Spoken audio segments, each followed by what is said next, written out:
Radhe Radhe everyone, आप सभी को दिवाली की बहुत सारी शुभकामनाएं। आज की वीडियो में मैं आपको दिवाली पूजा की बहुत ही सरल विधि बताऊंगी। बहुत ही कम सामान के साथ और बहुत ही सरल तरीके से माता लक्ष्मी को कैसे प्रसन्न कर सकते हैं। दिवाली पूजन हमें कैसे करना है, तो चलिए पूजन शुरू करते हैं। दिवाली के दिन माता लक्ष्मी और गणेश जी का पूजन किया जाता है और पूजन शाम के समय किया जाता है। शाम के समय जिस भी जगह पर आप पूजन करना चाहते हैं उस जगह को हम अच्छी तरह से साफ कर लेंगे और चौकी लगा लेंगे और चौकी पर लाल या पीले कलर का कोई भी वस्त्र बिछा लेंगे। उसके बाद माता लक्ष्मी या गणेश भगवान की कोई भी फोटो या मूर्ति है आपके पास, उसे हम चौकी पर विराजमान कर लेंगे। आप चाहे तो नए लक्ष्मी गणेश भी ला सकते हैं या फिर पुरानी मूर्ति है तो आप उसको गंगा जल के छींटे लगाकर स्नान करवा सकते हैं। उसके बाद ही हम चौकी पर विराजमान करेंगे। या आप चाहे तो कैलेंडर की भी पूजा कर सकते हैं। कुछ दक्षिणा भी हम रखेंगे और सोने चांदी की चीज़ें रखेंगे। अगर आप नए सोने चांदी की चीज़ें लाए हैं तो वो रख सकते हैं, अगर नई नहीं है पुरानी है तो वो भी आप रख सकते हैं। साथ में ही चांदी का सिक्का भी रखेंगे। चांदी, सोना, पैसा ये सब हम माता लक्ष्मी के स्वरूप के पास ही रखेंगे।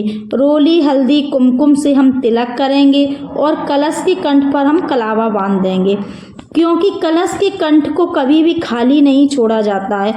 एक प्लेट में चावल रख देंगे, उसके ऊपर हम पानी वाला नारियल रखेंगे। आप चाहें तो आप फूल भी रख सकते हैं। अगर आप पानी वाला नारियल रख रहे हैं तो आपको उसको तिलक करना है, उसके ऊपर कलावा बांधना है, उसके बाद ही पानी वाला नारियल रखना है और नारियल का जो मुख है वो अपनी तरफ होना चाहिए। कलश पर हम इसी प्रकार से नारियल रखेंगे। इस प्रकार से हमारी कलश की स्थापना हो जाएगी। घर में जो भी धन है आपके पास तो आप उन्हें चौकी पर रखकर पूजन कर सकते हैं। कुछ लोग सारे रुपए और गहने रखकर लक्ष्मी माता का पूजन करते हैं। आप चाहें तो एक सोने की चीज़, चांदी का सिक्का और कुछ पैसे रखकर भी लक्ष्मी पूजन कर सकती हैं।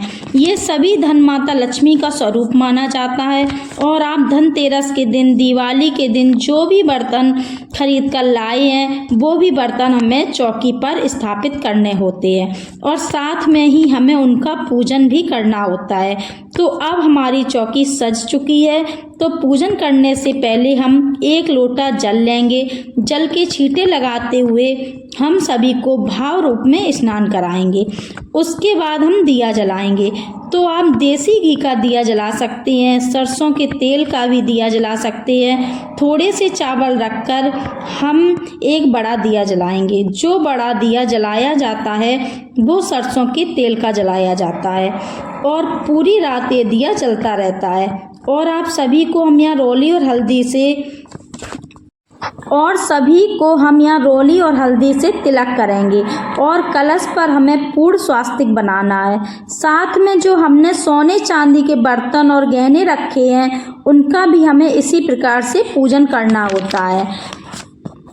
आप चाहें तो आप अपने इष्ट भगवान को भी विराजमान कर सकते हैं चौकी पर। सभी को यहाँ पर हम फूल समर्पित करेंगे और कमल का फूल आप लक्ष्मी माता को जरूर समर्पित करें अगर आपको मिल जाता है तो। और अगर आपको नहीं मिलता है तो दिवाली वाले दिन आपको जो भी फूल मिल जाए वो आप पूजा में जरूर समर्पित करें।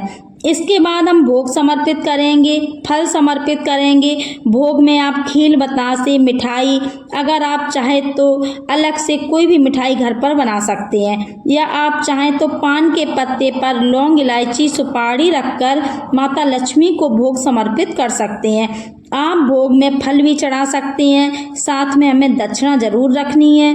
खीर का भोग माता लक्ष्मी को जरूर समर्पित करना है और अपने हाथ में कुछ चावल के दाने या फूल लेकर हम माता लक्ष्मी की कथा सुनेंगे।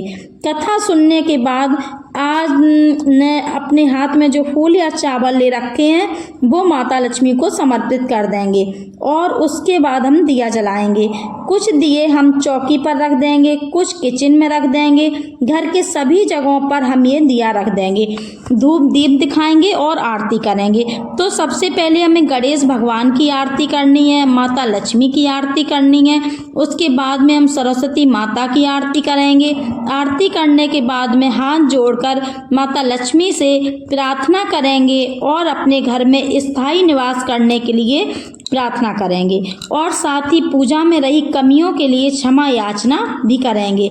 इस तरह से दिवाली की पूजा पूर्ण हो जाएगी। पूजा में जो भी भोग प्रसाद आपने चढ़ाया है उसे हम घर के सभी सदस्यों में प्रसाद रूप में बांट देंगे। और आप चाहे तो ये बड़ा दिया जो हमने जलाया है इस पर आप काजल बना सकते हैं। काजल बनाकर घर के सभी सदस्यों को लगाया जाता है और बहुत ही अच्छा रहता है आँखों के लिए। उसके बाद चौकी हमें अगले दिन सुबह उठानी होती है। दिवाली वाले दिन शाम के समय इस तरह से हमें लक्ष्मी पूजन करना होता है। बहुत ही सरल तरीके से मैंने आप लोगों को दिवाली पूजन की विधि बताई है। अगर वीडियो पसंद आया हो, अच्छा लगा हो तो वीडियो को लाइक ज़रूर कीजिएगा। साथ ही माता लक्ष्मी की कृपा आप सभी पर सर्वदा बनी रहे। राधे राधे, हैप्पी दिवाली।